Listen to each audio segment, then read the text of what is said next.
Good morning, and welcome to another episode of Weekly Spark. I am recording this when I have a bit of a cold, so pardon me for sounding so scratchy. My voice sounds really deep today. I wanted to start this spread with an image transfer of this small Triquetra. It's the more detailed kind that has the circle running through it. When I was looking through my paper stash, I found this kind of rectangle with the rounded corners on this black paper. It's got like a watery kind of brocade texture. And I thought that would be perfect to create a focal point with this small image transfer. And it got me thinking that perhaps I would do this page in just black and white. Last week, I had done the limited palette in colors that I don't usually pull first, and it's a really, I think, inspiring way to work when you sit down and know that you have the colors pulled and you don't have to make any decisions on that. Then you can respond to things happening on the page. So I have this taped down and I'm using a blender pen, a chart pack marker blender pen. It does contain the chemical xylene with an X, and it's pretty stinky, so use in a well-ventilated room. But for a small image transfer, I find this to be really immediate and satisfying. Packing tape transfer would also work really well in this situation, but I just went to my first kind of go-to.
And so now collage.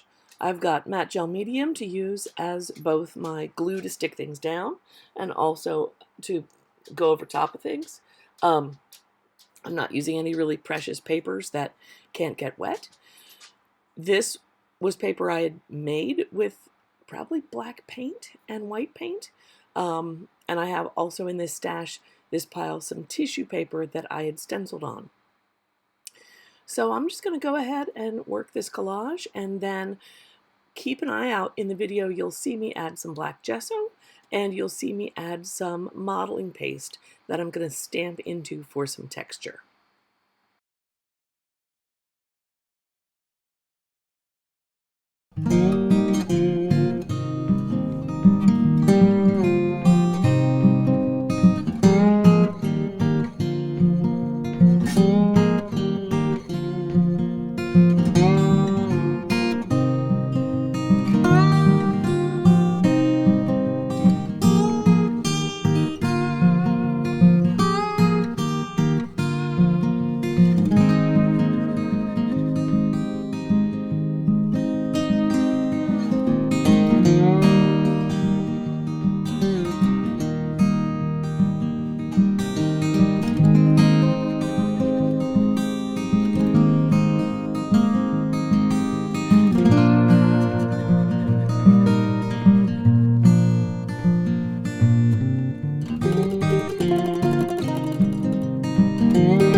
My plan was to highlight that textured area that I just stamped with some watercolor or some liquid graphite, but it was a really shallow stamp and I'm not sure it'll be deep enough to do that.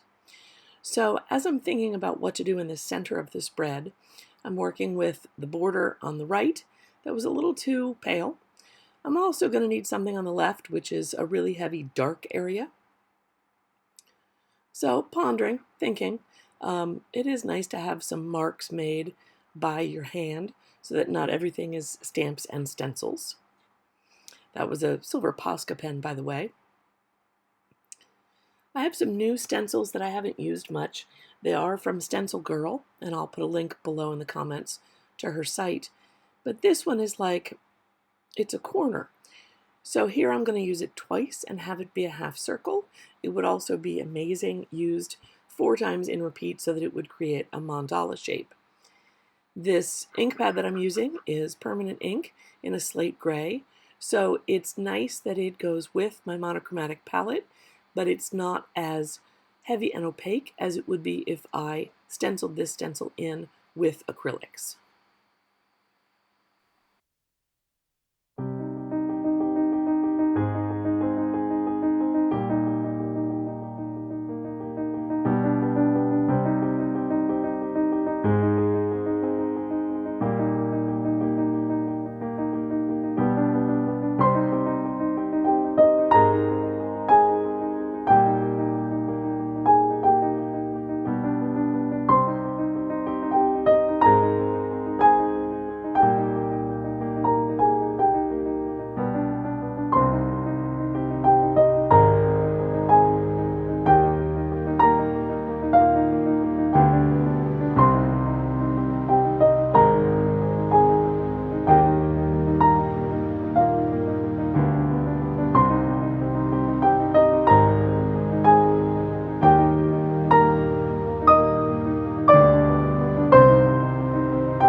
So I'm happy with the stencil there on the black, but it didn't have quite the clarity that I wanted.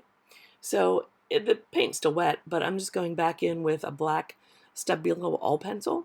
So it's water soluble if you want it to be. I'm just using it here because it marks really readily on any surface. So it's okay if the paint is a little bit wet.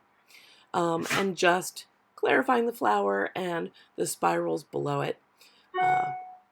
I did not go over this with water later. It was nice and intense and dark, and so I just left it as the pencil marks.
things the way I want them.